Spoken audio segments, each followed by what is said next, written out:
Hi guys, I'm here with CJ and Jessie. I'm Jessie and CJ. We are from Vancouver, Canada, and I wouldn't call ourselves big collectors, but we're big fans of Pokemon. We got back into the game probably 2 years ago when Hidden Fates was coming out, and it was during the pandemic. Obviously, we started opening up lots and lots of cards because I've been a Pokemon fan for the last 25 years, ever since I was a little kid. We started off by getting back into Pokemon Go together. I was super competitive with the PvP play. I was ranked in the top 100 at one point in the world, and I really wanted to get back into Pokemon cards because that was all I did back when I was a little kid. But yeah, so we decided to start a passion project of ours and open a local TCG store here in Vancouver, Canada. It was not to make money because this is not our main source of income at all multiple businesses, but we wanted our hobby to be self-sustainable pretty much because we put a lot of money into it, and we wanted to grow a Pokemon community here in Vancouver. Little did we know there's a lot of hardships starting a Pokemon TCG store in the middle of the pandemic, in the middle of the Pokemon boom, where there's shortage of products everywhere, not just with the people that enjoy the hobby, but with store owners as well.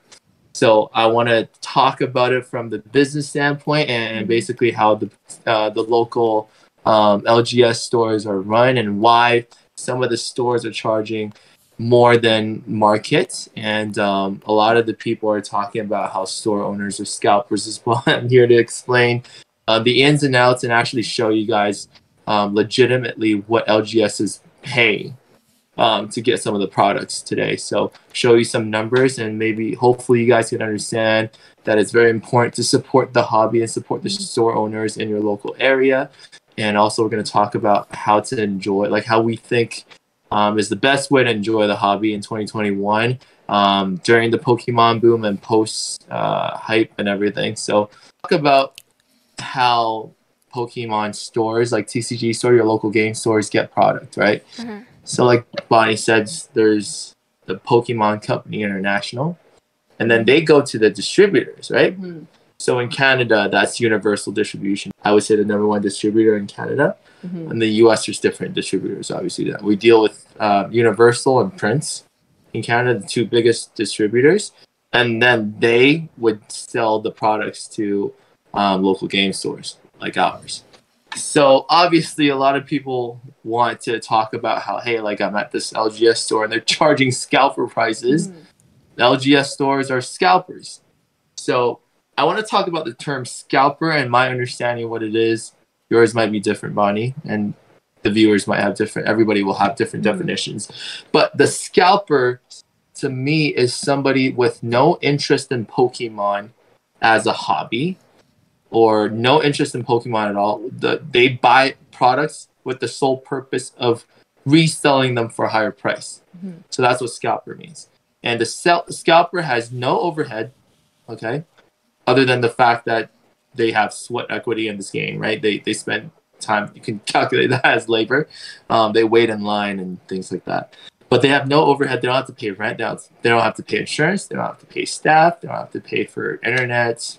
Nothing like that, right? So the scalpers, whatever they sell, they buy ETB for $60. They sell it for $120. $60 is their pure profit. So even if we talk about the prices being the same, an LGS store selling the product for the same price, we wouldn't be getting anything close to the profit margin that the scalper has.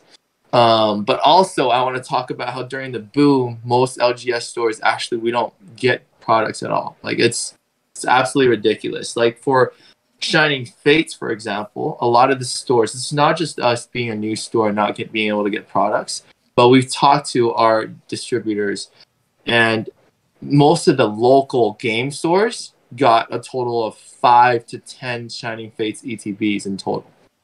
Okay, if you think about it, 5 to 10 ETBs in total. We're talking about USD. Let's say MSRP is $50 to $55 or whatever it is.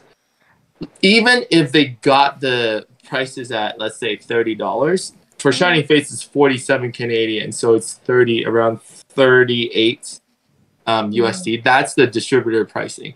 Think about it. That's a $30 profit. Let's just say you sell 5 Shining Face ETBs. What is that? That's like $150. It doesn't even cover your rent. So some stores are forced to charge a higher price because you don't get enough products. You're trying to make the profit margins for that new product so you can actually pay for your rent, for your employees, and things like that.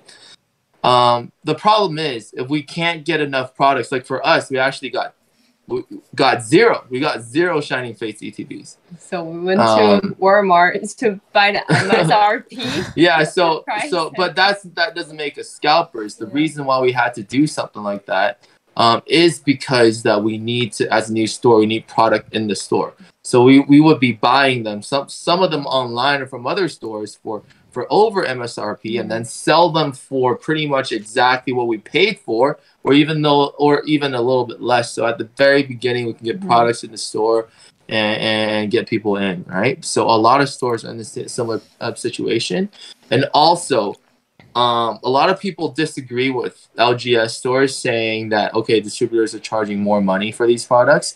And people disagree. Even Danny Phantom said, yeah, I haven't seen it. Oh, well, it's good. Danny Phantom, well, he's a great guy, by the way. I learned a lot from him. He orders like 1,000 cases for every product. So, of course, he's not seeing the increase. But I would actually like to show you guys our distributor account so you guys can see how much we pay for products.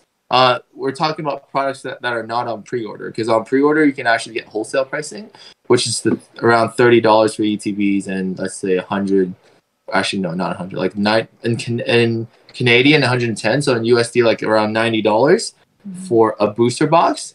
So that is the standard wholesale pricing. But because we don't get the pre-order allocation, we have to actually pay for them, pay a very high price. So this is pretty much what we pay for. Okay, so let's go through some of these really popular products.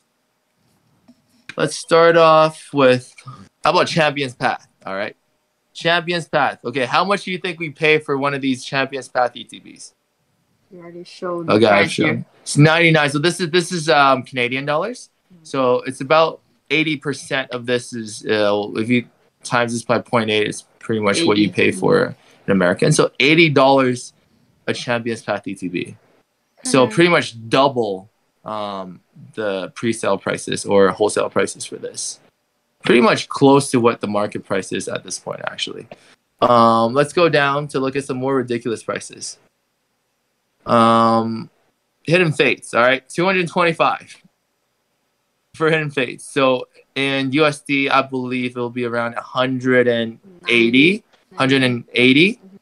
That is what we pay for in Hidden Fates ETB. And in fact, we actually paid a little bit more. Yeah. So the tins, 69 for one. So that's around $50, like $52, $53 for a Hidden Fates tin. Shining Fates, yeah, this $83. I think we spent like around $20,000 on Shining Fates products at prices like this. $83 for an ETB. So 83 is around 65 USD for Shining Fates ETB, which is normally like $30, by the way. Yeah, just things like let's look at Vivid Voltage. Vivid Voltage is the most ridiculous one, even though it got a recent reprint, right? But before the reprint, this is what we've been paying. Okay, $275. I have the invoices to prove that we paid. This will be around 230 USD for a Vivid Voltage booster box, and around 90 USD for a Vivid Voltage Elite Trainer box. Is there a limit on how many you can buy? No, there isn't a limit. But if you think about it, no one's gonna go crazy on products like this at these prices. So the reason why I'm showing this is because a lot of the people online are talking about how the local game stores are lying about these prices being increased. We showed you proof that it's actually the case.